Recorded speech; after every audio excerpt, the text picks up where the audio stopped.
Well, hey there, everyone. This is Roger coming to you from Brickhouse Guitars here from our beautiful showroom, Kitchener, Ontario. And I am delighted today to finally get to show you this guitar. We've had it actually for several weeks now, and I've just been so busy. But the only good news there is I've had a chance now to really kind of get to know and love this beautiful guitar by McNally. It is a jumbo custom, so he calls it a J custom. It's guitar number 273, believe it or not. Wow, that's just an incredible amount of hard work by Kieran McNally of Northern Ireland. And it's a beautiful guitar, feels amazing. I have some photographs that I've taken. I take a minute and I'll show those to you, describe the guitar, then of course we'll come back and hear how it sounds. All right, as I said, this is a McNally J Custom. It's guitar number 273. It features a German spruce top, utter perfection, beautiful top with mahogany trimming, and of course the Indian rosewood back and sides.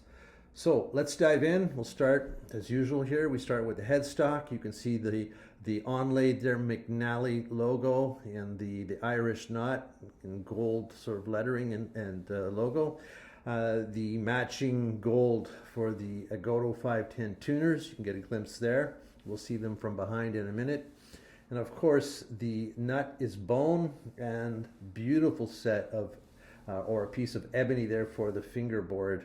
And we'll move up and we'll see that as that continues. There are no inlays on the surface of the fingerboard.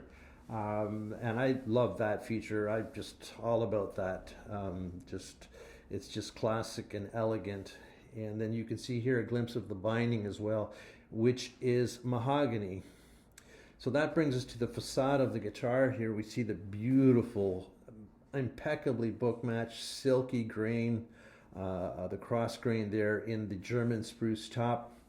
And as you move around in the light, you can really see how this sort of just changes and sort of swirls in the light.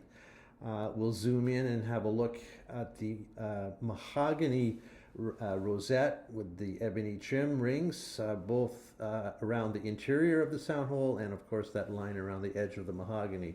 Again, very classy, meticulously rendered. Point out also in the fingerboard there that beautiful white line of maple which trims off the fingerboard so nicely. So the bridge, again, simple but beautifully sculpted ebony bridge, and the bridge pins also just ebony, beautiful sort of ball-shaped, very classy bone again for the saddle, and that is of course compensated. So comfort features, yes, a beautiful bevel for the arm, and that, especially a guitar of this size, is a feature that is very, very desirable. The guitar, when you hold it, certainly feels large, but feels very, very comfortable. That, of course, is mahogany.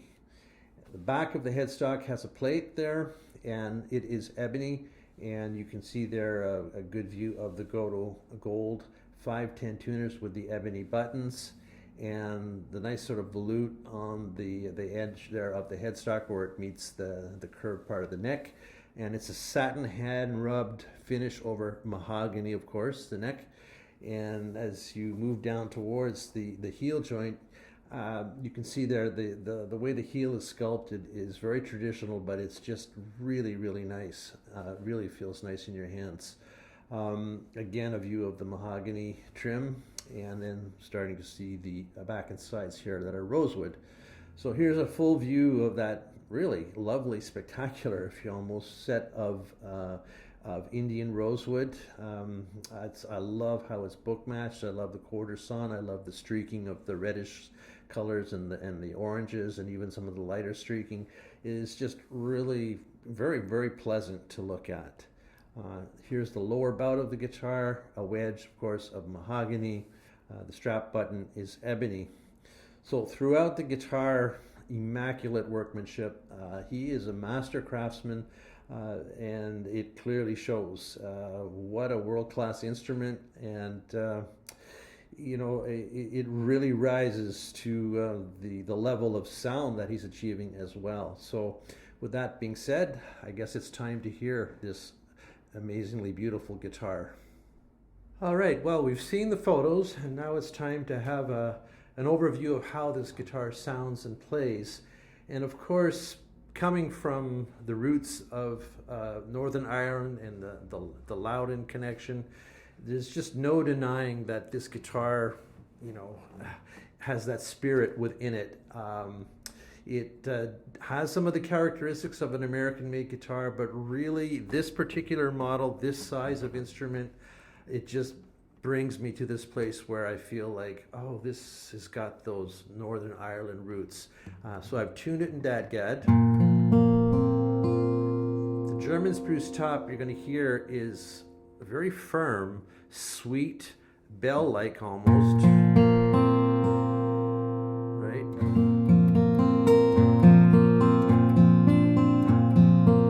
And it's definitely not like cedar where it can get a little bit thin. It's fat and full and very precise.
Very inspiring, yeah, very, very inspiring.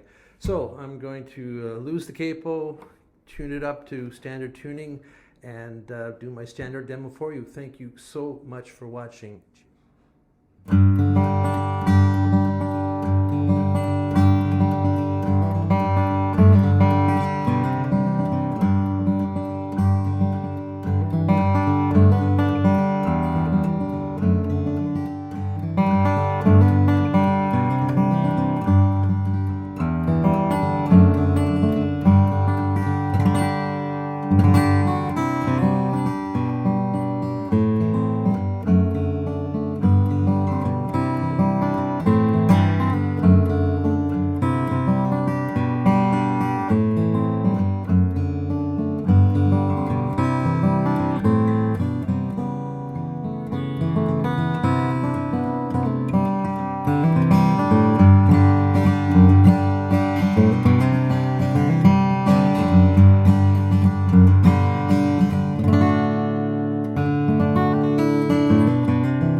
there you have it, a truly beautiful McNally J Custom. If you have any interest, of course, please do get in touch. Cheers, everyone.